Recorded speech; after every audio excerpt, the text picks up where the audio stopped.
अंधेरे का कोई अस्तित्व ही नहीं होता। अंधेरा कम और ज्यादा थोड़े ही होता है, पुराना नया थोड़े ही होता है। 1000 साल पुराना अंधेरा भी अभी दिया जलाओ और मिट जाएगा, और घड़ी भर पुराना अंधेरा भी अभी दिया जलाओ और मिट जाएगा।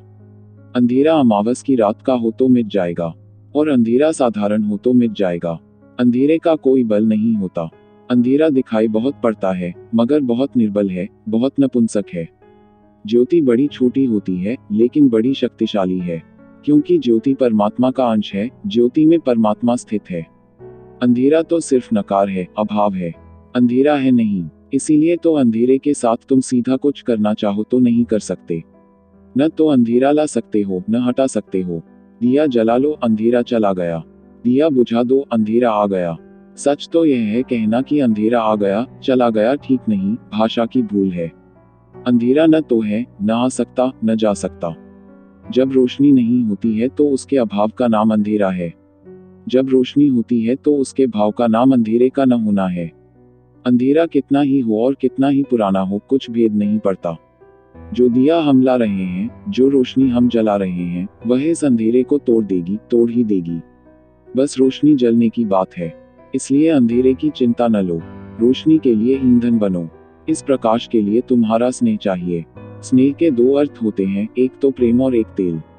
दोनों अर्थों में तुम्हारा स्नेह चाहिए, प्रेम के अर्थों में और तेल के अर्थों में, ताकि यह मशाल जले। अंधेरे की बिल्कुल चिंता न लो। अंधेरे का क्या भय? सारी चिंता, सारी जीवन ऊर्जा प्रकाश के बनाने में नियोजित कर देनी है। और प्रकाश तुम्हारे भीतर है, कहीं बाहर से लाना नहीं है। सिर्फ छिपा पड़ा है, उखाड़ना है। सिर्फ दबा पड़ा है, थोड़ा कूड़ा करकट हटाना है। मिट्टी में हीरा खो गया है, जरा तलाशना है। और तूने कहा प्रकाश के दुश्मन भी बहुत हैं, सदा से हैं, कोई नई बात नहीं। मगर क्या कर पाए प्रकाश के दुश्मन? प्रकाश के दुश्मन खुद दुख पाते हैं, और क्या कर पाते हैं? जिन्होंने सुकरात को जहर दिया, तुम सोचते हो सुकरात को दुखी कर पाए? नहीं, असंभव। खुद ही दुखी हुए, खुद ही पश्चाताप से भरे, खुद ही पीड़ित हुए। सुकरात को सूली की सजा देने के बाद न्यायाधीश सोचते थे कि सुकरात क्षमा मांग लेगा।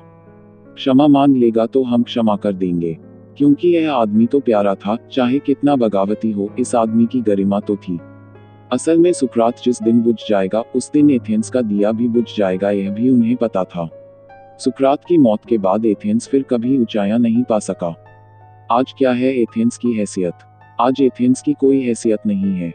इन 2500 सालों में सुकरात के बाद एथेंस ने फिर कभी गौरव नहीं पाया, कभी फिर स्वर्ण नहीं चढ़ा एथेंस पर।